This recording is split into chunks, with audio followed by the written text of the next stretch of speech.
Hello, my name is Therese. Welcome to my video.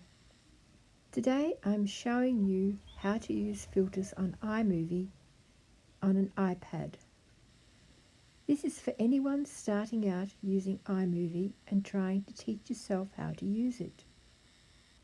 So open iMovie on your iPad and upload a couple of photos or very short videos onto it.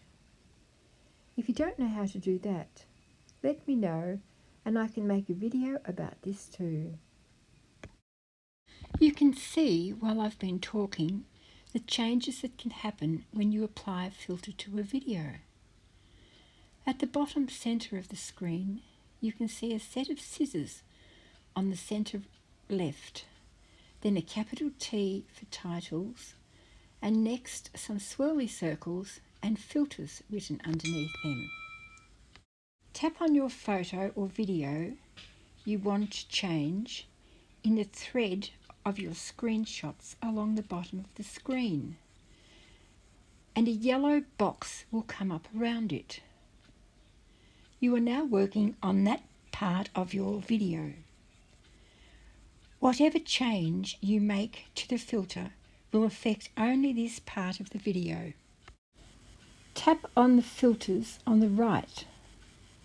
At the very bottom of the screen are lots of variations of what you have on your main screen, with different filters applied. On the left is None, so this is your normal photo or video. If you tap on the one next to it that says Comic, you will see your main photo change. Click on the next one and see what happens. Try the same for your next photo or video. Experiment with a few variations of each block of photos or video sections. Remember that in your final video you want it to be a unified theme. Don't put all different filters in it. These filters have more effect if they are used sparingly, except in a video like this where I'm showing you how to use them. See the different effects they have on flowers, people and artwork. Choose the ones you like for your video. Thanks for watching.